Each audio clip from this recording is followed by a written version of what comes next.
আজ শুধু ইচ্ছে হয়।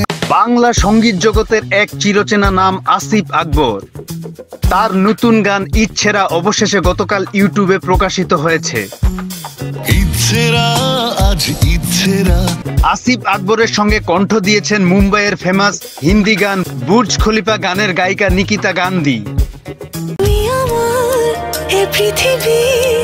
এই গানে মডেল হিসেবে ছিলেন জেনজি ভাইরাল কন্যা ফারজানা সিথি এবং তরুণ সঙ্গীত শিল্পী শেখ সাদী।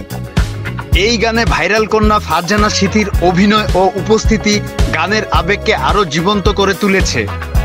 তার চোখে মুখে ফুটে ওঠা আবেগ, নিখুঁত অভিনয় এবং প্রাকৃতিক সৌন্দর্য গানটির আবেগকে আরো গভীর করেছে। তার প্রতিটি অভিব্যক্তি দর্শকদের হৃদয়ে দাগ কেটে যায়। খুলে গেছে সিংহদ্বার। আসিফ আকবরের সুরেলা কণ্ঠ বরাবরের মতোই মন ছুঁয়ে যায়।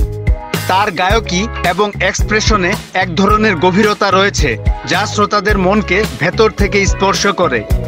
মন কিছুই জানে না। ইচ্ছেরা কেবল একটি গান নয়, এটি একটি গল্প, প্রেম, স্বপ্ন এবং আকাঙ্ক্ষার আবেগঘন উপস্থাপনা ভিডিওটির প্রতিটি ফ্রেমে ফুটে উঠেছে। এটি এমন একটি যাত্রা যা শ্রোতাদের গভীর আবেগে ভাসিয়ে নিয়ে যায়।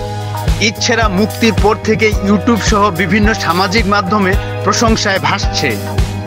একজন দর্শক লিখেছেন, আসিফ আকবরের কণ্ঠ হৃদয় ছুঁয়ে যায়। আরেকজনের মন্তব্য, ফারজানা সিথির অভিনয় ভিডিওটিকে স্বপ্নময় করে তুলেছে।